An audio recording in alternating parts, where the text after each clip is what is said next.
For the vision is yet for an appointed time, but at the end it shall speak and not lie. Though it tarry, wait for it, because it will surely come. It will not tarry.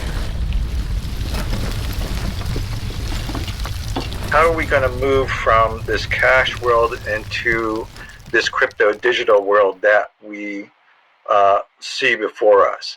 And what I would argue is that we need a transitional device. All money is to be in those chips, right? There'll be no more cash. Let's think of the implant like a mini payment card that you can use wherever you are, wherever the contactless payments are accepted.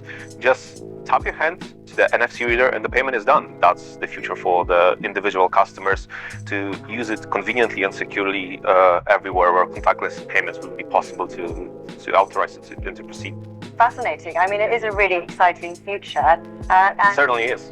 With talking about the opportunities and the advantages, it's worth talking about maybe some of the challenges and hurdles as well. So what are some of those challenges with merging the digital and the physical identity there? What about that? The technology, the digital infrastructure is already there. We have no issues with that.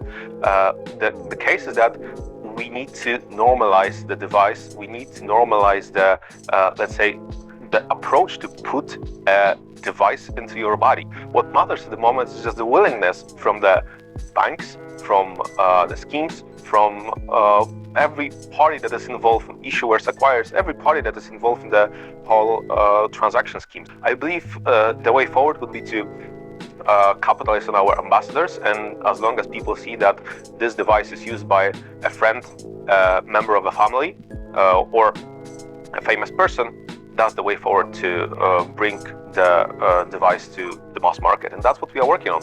You can now inject payment chips into your hand. I think we all knew this might be coming. So it's called biohacking, and it allows people to use their hands to purchase anything that's at a contactless payment This is the mark of the beast.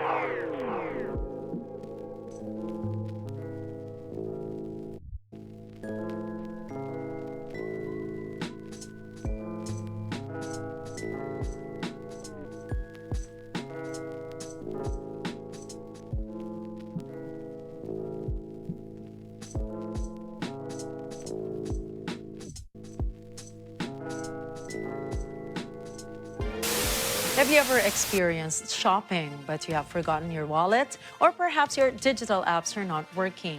That seems like a nightmare. But what if you can pay using your hand? Wallet.more is a UK-based fintech firm that successfully tested and deployed a rather unique payment system. It uses NFC or near-field communication-based microchip implants that get embedded in your hand.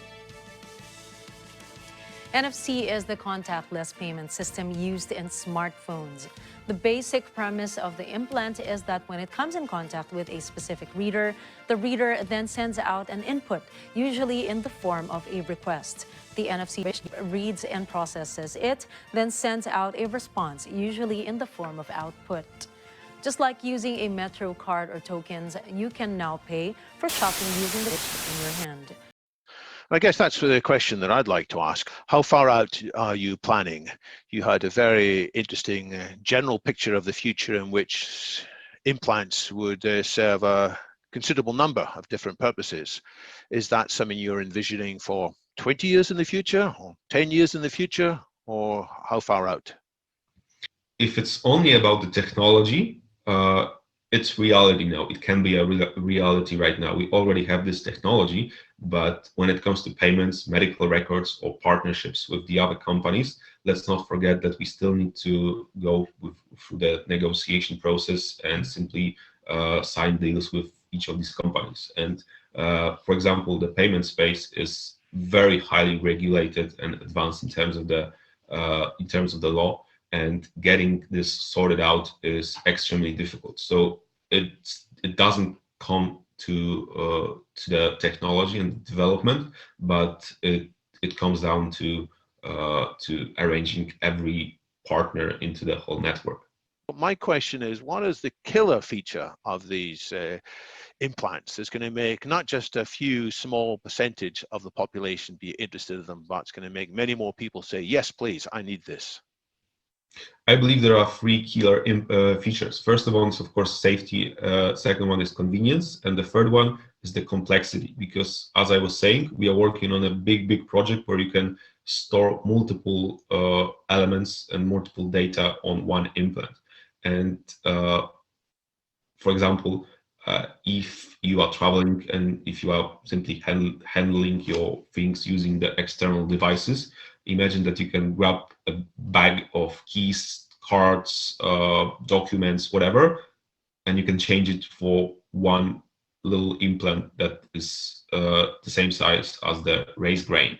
So I believe that changing the whole bulky amount of things into one little implant that is globally acceptable and globally used. Whenever we are talking about the hotels, transit, accessing, that's the killer feature, that you can exchange a 10 or something cards, keys, whatever, into one simple implant. That's the key feature. We create software platform and these awesome implants that go into your body.